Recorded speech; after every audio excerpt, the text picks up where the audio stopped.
नमस्कार दोस्तों, एक और डिबेट आपके लिए लेके आया हूँ। ये जो डिबेट है वो काफी इंटरेस्टिंग रहने वाली है। इस डिबेट के अंदर जो आए हुए हैं वो समाजवादी पार्टी की तरफ से भी आए हुए हैं, आरजेडी की तरफ से भी आए हुए हैं, बीजेपी की तरफ से भी आए हुए हैं।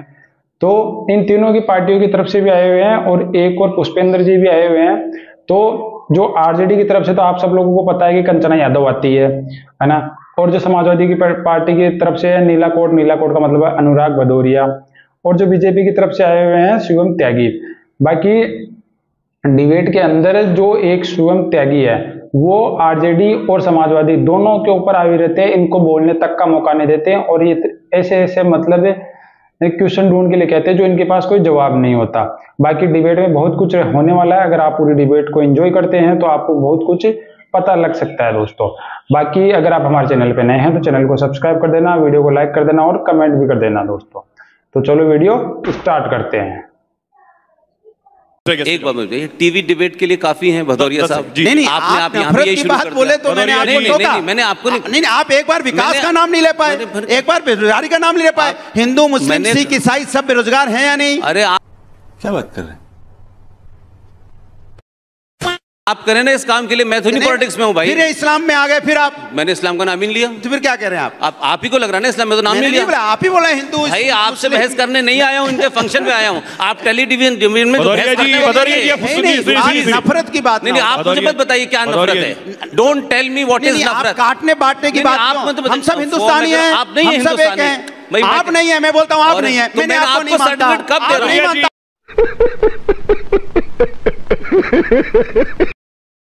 आपको मैं आप दिन भर टेलीविजन पे बकचोद करते हैं। कोई मतलब भदौरिया जी आप बोलिए हिंदुस्तानी है, बोलिए आप। रिपब्लिक टेलीविजन के भदौरिया जी हो गया। दूसरों को भी सुनिए, बस यही टॉलरेंस है कि आप दूसरों को सुनने को तैयार नहीं।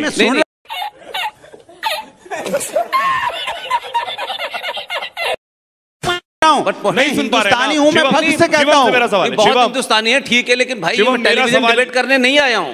जी बोलिए। आप अपनी बात रखिए, मैं अपनी बात रख रहा हूं। देखो डिबेट करने नहीं आया हूं जो आप करते हैं दिन भर टेलीविजन पे। जो आप बांटते हैं दिन भर उसके वो नहीं चलेगा। समाज तो रोकिए ना जाके, आप काउंटर करिए पब्लिक में जाके। टेलीविजन पे क्या पकड़ रहे हैं? शिवम मेरा सवाल आपसे, बटेंगे तो कटेंगे, क्या ये देश को बांटने का फॉर्मूला है? अगर मैं इसको इस तरह से 47 में ये नारा था, फिर 47 में चले गए। 47 में नारा था। 2014 के बाद की बात क्यों नहीं होगी? 47 में क्यों भाग रहे हो आप? फिर 1942 की बात कीजिए। आप कराना चाहिए कराएं, मैं डिबेट में नहीं आया। आप 47 को भाग रहे हैं। देश को पीछे क्यों ले जाना चाहते हैं? नहीं पीछे क्यों ले जा रहे हैं देश को? आगे ले जाइए। सवाल आपसे शिवम, मेरा सवाल आपसे, शिवम मेरा सवाल आपसे, जब आप कहते हैं ये तो ठीक नहीं। जब आप कहते हैं शिवम की बटोगे तो कटोगे, इसी हरियाणा में जब आप जाट और नॉन जाट करते हैं तब आप क्या बांट नहीं रहे होते? देखिए पुष्पेंद्र जी, ये आपके लिए है कि सारी खुदाई एक तरफ और सिर्फ मुसलमानों के लिए लड़ता सफाई एक तरफ। मुसलमान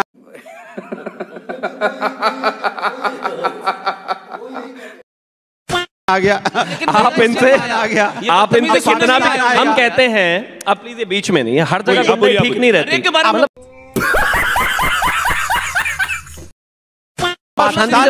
रुको जरा। अच्छा एक चीज बताइए, बटोगे तो कटोगे में किसी में हिंदू कोई मुसलमान नहीं लिखा हुआ है? ये बात तो सही है। अपने आप ही उसमें मतलब हिंदू मुसलमान क्यों ढूंढ ले रहे हैं? हम कहते हैं कि बटोगे तो कटोगे। भाई यही तो हमारी दादी नानी मौसी चाची कहती थी कि बेटा एक रहना है, परिवार में एक रहना है, भाइयों को एक रहना है, बहन भाइयों को एक रहना है। अगर एक नहीं रहोगे तो बाहर वाला फायदा उठा लेगा। इसी बात को हम कह देते हैं तो पता नहीं समाजवादी वालों को इतनी दिक्कत क्यों हो जाती है। अब शाबाश बेटा, बहुत बढ़िया। आपका जाट और नॉन जाट पर आता हूं। मैं मानता हूं कि भारतीय जनता पार्टी को हरियाणा में 36 बरादरियों ने वोट दिया है। हर जगह जिस जाट बेल्ट डोमिनेटेड जिसको कहा जाता था, वहां भी 17 में से 9 सीटें भारतीय जनता पार्टी को मिली है। तो हम तो जाट नॉन जाट कर नहीं रहे, हम तो अगड़ा पिछड़ा कर नहीं रहे। ये पीडीए वाले जिनके मतलब पीडीए के पूरे फॉर्म में भी अगड़ा नहीं है, वो यहां कहते हैं कि हम बांट रहे हैं। हम बांट नहीं रहे हैं जी, बहुत साफ है। अगर आदरणीय प्रधानमंत्री जी ने कहा है कि अगर बटोगे तो सत्ता की मलाई कोई और खाएगा, बिल्कुल ठीक है। बटोगे तो कटोगे, बिल्कुल ठीक है। और ऐसा ही होना चाहिए। एक समाज को, एक परिवार को, एक घर को, एक देश को बंटने की आवश्यकता नहीं है। लेकिन हैं कुछ लोग जिनकी विचारों की पार्टियां, पॉलिटिकल पार्टियां जाति के नाम पर बनी हुई हैं। अब वो इसके अलावा और कर भी क्या सकता है? ये बड़ी अच्छी बात कही आप। जी जी शायद शिवम त्यागी जी योगी जी को अपना नेता मानते हैं, गिरिराज सिंह जी को अपना नेता नहीं मानते हैं, क्योंकि गिरिराज सिंह ने साफ साफ आज कहा है, आज उनकी यात्रा निकल रही है, हिंदू सम्मेलन, हिंदू मिलन कुछ यात्रा निकल रही है, हिंदू जगाओ यात्रा निकल रही है, उसमें साफ साफ उन्होंने कहा है कि बटोगे तो कटोगे मत। हिंदुओं के लिए मैसेज है कि हिंदुओं बटो नहीं। तो आप शायद एक को अपना नेता मानते हैं, एक को नहीं मानते हैं। लेकिन आज हम जो घटनाएं देख रहे हैं, चाहे वो अभी चल रहा बहराइच का केस देख लें, उसमें जो हत्या हो रही है, जो मर्डर हो रहा है पुलिस के द्वारा, नॉर्मल लोगों के द्वारा, ये जो हत्या मर्डर हो रही है, हमें दिख रहा है ये अपराध एक नॉर्मल चलते फिरते हुए लोग कर रहे हैं, उनके अंदर ये चीज भरा हुआ है। लेकिन प्रेरित कहाँ से होते हैं? प्रेरित होते हैं गिरिराज सिंह जैसे लोगों से, योगी आदित्यनाथ जैसे लोगों से, जो आप कह रही सरफराज ने रामगोपाल मिश्रा पर गोली चलाई, ये गिरिराज सिंह से प्रेरित था? आप बोल। देखिए मैं नहीं गलत है। मैं कह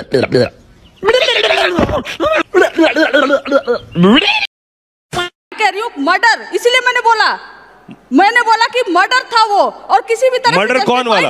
आप तो एनकाउंटर को भी मर्डर कहते हैं। अभी मजा आएगा ना भिड़ो। अखिलेश यादव उस पर सवाल उठा रहे हैं एनकाउंटर पर। मर्डर है वो, पुलिस द्वारा मर्डर है। आप कोई ना ये मुंह से सुपारी निकाल के बात कर रहे बाबा, इसके मुंह में पैदाशी सुपारी है। एनकाउंटर मर्डर है आप कह रही हैं? वो जो पुलिस वालों ने किया वो मर्डर है। सही सवाल है। अगर इनकाउंटर इस देश का सलूशन होता तो आज उत्तर प्रदेश को स्वर्ग हो जाना चाहिए था, क्योंकि सबसे ज्यादा इनकाउंटर वहां हुए, एक के बाद एक इनकाउंटर हो रहा है, फिर भी हत्याएं हो रही है, फिर भी दंगा हो रहा है। क्यों इनकाउंटर सलूशन नहीं है? अच्छा हमको सिखा दिया है भाई साहब, कुछ ज्यादा नहीं हो गया? मतलब कुछ भी सॉल्यूशन की तरफ बात करिए। सवाल फिर आपसे है, सवाल आपसे कि आपकी पार्टी का कोई सदस्य रामगोपाल मिश्रा के घर नहीं गया। अखिलेश यादव ने रामगोपाल मिश्रा की मौत पर कुछ नहीं कहा, लेकिन सरफराज के एनकाउंटर पर जब अखिलेश यादव सवाल उठाते हैं तो बीजेपी सवाल पूछती है कि आपको एक तरफा दर्द क्यों होता है। इस पे बीजेपी के सवाल का क्या जवाब देंगे? मैं नहीं बताऊंगा। देखिए कमाल की बात है, समाज के अंदर में क्या माहौल चल रहा है। एक सरकार उत्तर प्रदेश में भारतीय जनता पार्टी की है। जब भारतीय जनता पार्टी की सरकार है तो पुलिस क्या कर रही थी, एलयू क्या कर रहा था, एलआईयू डिपार्टमेंट क्या कर रहा था, इंटेलिजेंस डिपार्टमेंट क्या कर रहा था, पुलिस प्रशासन क्या कर रहा था? भाई आपने रेकी क्यों नहीं की? आपको पता है कि वहां से जुलूस निकलेगा, कोई अप्रिय घटना हो सकती है, तो आपने क्यों नहीं वैसी व्यवस्थाएं की? आपने पहले आपकी पुलिस की कमजोरी की वजह से, पुलिस की नाकामी की वजह से आज हमारे बीच में रामगोपाल मिश्रा नहीं है। इसकी जिम्मेदार कोई होगा तो प्रशासन को नहीं दिया जाएगा, एक बात। दूसरी बात, जब वहां पे इस तरह की घटना हुई, पहले तो इस तरह की घटना हुई, अगर पुलिस प्रशासन वहां मौजूद होता, 6 महीने पहले उसकी शादी हुई थी, मात्र 6 महीना पहले, और वो 21-22 साल का बच्चा है। वो ऐसा कौन व्यक्ति था जिसने उसको भड़काया, जिसने उसको ये मुंह से सुपारी निकाल के बात कर रहे बाबा, इसके मुंह में पैदाशी सुपारी है। तो मन उत्तेजित किया, उकसाया, जिसकी वजह से वो वहां छत पे चढ़ा। यह जिम्मेदारी भी किसी की होनी चाहिए। और जिन्होंने मारा उन्हें भी, उनके साथ भी कोई ऐसा नहीं कि बहुत ज्यादा उनके अबे जल्दी बोल, कल सुबह पनवेल निकलना है। हम उनके सपोर्ट में, जो किसी को कोई छत पे चढ़ जाएगा, कोई मार देगा, ये भी किसी को अधिकार नहीं है कि कोई किसी पे गोली मार देगा। तो लेकिन तो योगी के इंसाफ पर क्या कहेंगे? बात सुनो ना, योगी के इंसाफ पर क्या कहेंगे? योगी ने इंसाफ क्या किया? वहां पे दंगा करा दिया भाई। अच्छा बात नहीं है। इधर रामगोपाल, यहाँ पे रामगोपाल मिश्रा जी की मौत हुई, उधर यहाँ बेगुनाहों के घर जले, किसी का ट्रैक्टर जल गया, किसी का घर जल गया, किसी की बैलगाड़ी जल गई, और आपको मजाक समझ में आ रहा है कि योगी ने क्या किया? योगी की सरकार में वहां दंगा हो गया, लोगों के घर उजड़ गए। एनकाउंटर सही था या गलत था? अब सुनिए मजेदार बात, आप सुनिए। जब आप वहां पे गोली चली, जब गोली चली तो पुलिस अगर होती तो उसी समय पकड़ लिया जाता आरोपी। उस समय आरोपी को क्यों नहीं पकड़ा गया? मेरा सवाल सीधा सा है। उसी अच्छा हमको सिखा दिया है, इस समय आरोपी को पकड़ना चाहिए। आरोपी कैसे निकल गया वहां से? कैसे निकल गया आरोपी? इसका जवाब तो सरकार को देना पड़ेगा ना। फिर उसके बाद आपसे जब सवाल उठता है, ना अभी एसएसपी वहां से सस्पेंड, ना डीएम सस्पेंड, ना कमिश्नर सस्पेंड, ना कोई कार्रवाई होती है, फिर इसका मतलब शिवम जवाब दे रहा। अब देख तू, अब तू गया बेटा, अब तू गया, देख तेरी औकात मैं दिखाता हूं तुझे, देख। ना ये परेशानी उत्तर प्रदेश की है और ना ये परेशानी कानून व्यवस्था की है सिर्फ। इस देश में हर जगह जहां पर भी रामनवमी की यात्रा है तो पत्थरबाजी है, क्या बात है सर, क्या बात है सर, क्या बात, ये बात है, दुर्गा विसर्जन है तो पत्थरबाजी है, गणेश, यही नहीं अभी और सुनिए, गणेश विसर्जन है तो पत्थरबाजी है। क्यों भाई? उत्तर प्रदेश है तो पत्थरबाजी है, वेस्ट बंगाल है तो पत्थरबाजी है, पंजाब है तो पत्थरबाजी है, झारखंड है तो पत्थरबाजी है। क्यों भाई? अब क्यों हिला डाला ना? और ऐसा कैसे? ये हर जगह क्यों हो रहा है? ऐसा नहीं है कि झंडा उखाड़ दिया तो इसलिए गोली मार दी। अरे झंडा उखाड़ दिया तो गोली मार दोगे क्या? कमाल बात हो गई। झंडा उखाड़ दिया उसके बाद पुलिस नहीं है क्या? छोड़ दीजिए इस बात को भी। आप मुझे एक चीज बताइए, ये सिर्फ इतना नहीं है, बार बार मैंने अपने देश में हर तरह के प्रोसेशन निकलते हुए देखे। ईद पे भी प्रोसेशन निकलता है और इसके अलावा और जो उनके त्योहार है उन पर भी प्रोसेशन निकलता है, लेकिन कभी उनको तो कभी किसी चीज की जरूरत नहीं पड़ी, उनको तो सिक्योरिटी की जरूरत नहीं पड़ी। शिवम त्यागी ने तो कभी पत्थर उठाकर नहीं मारा। अगर उनको खतरा नहीं है तो मुझे खतरा क्यों है? मुझे पुलिस क्यों चाहिए अपना त्योहार मनाने के लिए? नहीं चाहिए भाई, वो अपने आप ही समझ ले तो बहुत साफ हो जाएगा। और अब रुकिए, अब रही सरफराज की। 10 सेकंड। इन्होंने कहा कि सरफराज का जो है हत्या है और वो प्रेरित है भारतीय जनता पार्टी के नेताओं से। ये कुछ तो गेम बजाना पड़ेगा। लिस्ट है: भारत यादव, ध्रुव त्यागी, गंगाराम, अंकित सक्सेना, किसान भरवाड़, कमलेश तिवारी, उमेश कोले, कन्हैया मित्तल, रिंकू शर्मा, रुपेश पांडे, रतन लाल, हर्षा, प्राची, निकिता, विष्णु गोस्वामी, चंदन, प्रशांत, नीरज, ट्विंकल। इसमें 2-2 साल की बच्चियां भी हैं जिनको मॉब लिंच किया गया। इनके पीछे कौन सा प्लान है भाई?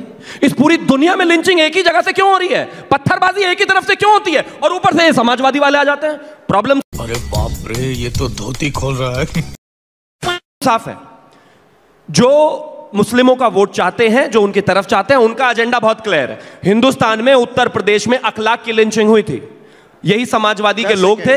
इन्होंने बाकायदा उसको 30 लाख तो दिए ही दिए, उसके 3 भाइयों तक को भी मुआवजा दिया। पूछना जरा इनसे कभी किसी और को दिया? एक और चीज कहना चाहता हूं, मुजफ्फरनगर में जब दंगा हुआ, ये वही लोग थे, इन्होंने एक सरकारी ऑर्डर निकाला था जिसमें यह कहा था कि दंगे में प्रभावित होने वाले मुसलमानों को सरकार 5 लाख देगी। आपसे राहुल गांधी अगर प्रधानमंत्री बन जाए तो क्या? भैया हम तो आत्महत्या कर लेंगे। बिल्कुल नहीं, हमें पसंद है ही नहीं है वो। क्या ही उम्मीद करेंगे भाई? हम कोई उम्मीद नहीं आपसे। तो देखा दोस्तों आपने कैसे शिवम त्यागी जो क्वेश्चन ढूंढ के लेके आते हैं और जो इनके क्वेश्चन का जवाब देते हैं वो तर्क सहित देते हैं। इसलिए जो भी बीजेपी के प्रवक्ता रहते हैं ना, वो मतलब ऐसे कोई छोरे छिपोरे तो रहते हैं नहीं, मतलब बिल्कुल जो ऐसे जिनको सब चीज का पता रहता है, नॉलेज रहता है, वही बीजेपी के लोग उन्हीं लोगों को प्रवक्ता बनाते हैं। और जहाँ पे भी जाते हैं, जहाँ ये समाजवादी हो गए, आरजेडी वाले हो गए, कांग्रेस वाले हो गए, और जितनी भी पार्टी है ना सारी, उनके जो भी ये प्रवक्ता जाते हैं ना, उनको ये तक नहीं पता रहता कि अपन को क्या बोलना है क्या नहीं, अपनी पार्टी का बचाव होएगा या नहीं होएगा। बस वो तो एक मुद्दे को लेके चलते हैं और उसी पे बस बहस करते रहते हैं। बाकी डिबेट में आपको बहुत कुछ मजा आया होगा। अगर मजा आया है तो आप हमारी वीडियो को लाइक कर सकते हैं, कमेंट भी कर सकते हैं और चैनल को सब्सक्राइब भी कर सकते हैं दोस्तों। धन्यवाद, जय हिंद।